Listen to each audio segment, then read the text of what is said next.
الاهلي شايف ان امام عاشور ده هو نجم مصر دلوقتي ولاعب لازم يرتبط. هل من حق امام يكون الاغلى في الاهلي؟ طبعا امام عاشور لازم يبقى الاغلى. وده هيحصل. العب يا باشا، ادي بشاير صفقه تريزيجيه وزيزو والملايين او المليارات اللي اتدفعت، ادي يا عم امام قلنا هيعمل مشكله محدش صدقنا. ما يخص النادي الاهلي، شايف ان امام عاشور بيقرب من التجديد؟ هو فاضل له سنتين اصلا. بص يا كابتن، هو دي خطوه على فكره، لو تفتكر كده كنت في حلقه معاك قديمه وقلت لك ان الاهلي عايز يعمل مع امام يعني اللي عمله مانشستر سيتي مع هالاند، فاكر؟ ان هم عايزين يقعدوه اكبر فتره ممكنه. الاهلي شايف ان امام عاشور ده هو نجم مصر دلوقتي ولاعب لازم يرتبط. هل من حق امام يكون الاغلى في الاهلي؟ طبعا امام عاشور لازم يبقى الاغلى. وده هيحصل. خلي بالك يا كابتن، في الفتره كده او مش من فتره، طول عمر النادي الاهلي كان رافض تماما فكره ان اللعيب ياخد اكتر من اللعيب. اعتقد كابتن حسام الحضري بقى يوافقني في الجزئيه دي، ان كان سيبك من كابتن عصام ده اغلى حاجه 750. لا ماشي، هو كانوا كلهم بياخدوا 750. ده مش معانا، كلهم كانوا بياخدوا 750. بس هو ما حددش 750,000 ايه. بعيدا عن التهريج والسف على كابتن عصام الحضري، بس خدت بالك انت من كلمه ان الاهلي كان حاطط سقف ومحدش ياخد اكتر من حد دي؟ كل ده يا باشا اتدمر بقى دلوقتي. صفقتين منهم واحد يعني كتف الزمالك بوظ لك الدنيا، ولسه اللي جاي. ياباني.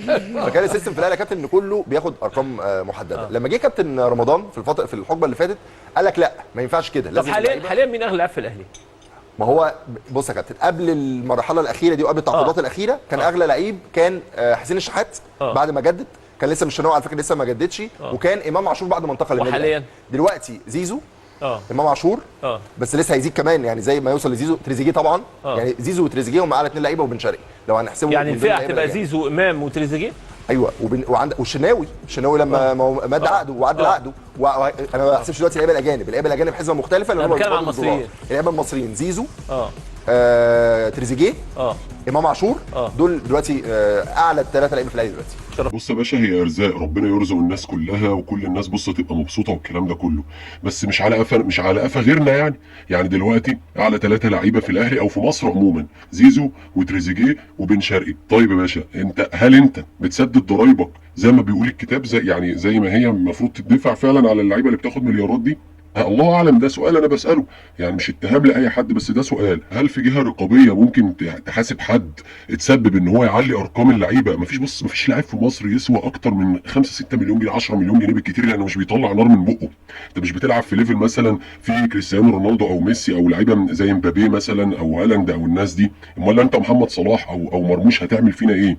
فهل في حد مسؤول مثلا يحاسب اللي تسبب في الارقام الضخمه اللي بنسمعها دي؟ ما هو انت ما تروحش تجيب لي لعيب بنص مليار جنيه ولاعيب تاني بكام مليون دولار ومش عارف ايه، منهم ناس عشان بس تغيظ المنافس. النهارده لعيب زي احمد عبد القادر عايز يمشي من عندك وانت مكتفه، يقول لك لا مش هيمشي. ليه بقى؟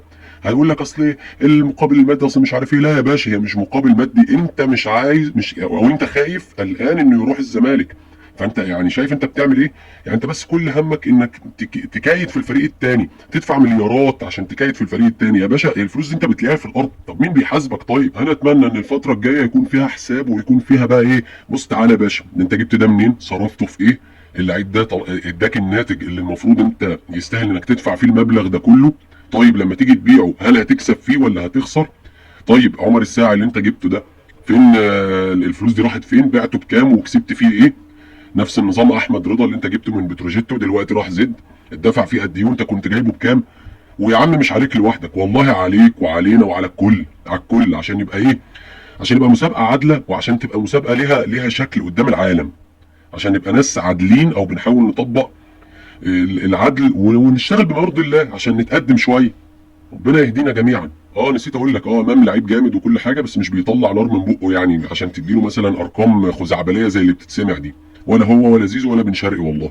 والدليل على كده نتائجك في كاس العالم. هو ما لعبش واتصاب، بس غيره اللي انت جايبه بنص مليار واللي انت جايبه مش عارف بكام مليون دولار ما عملوش اي حاجه برضه. شكرا.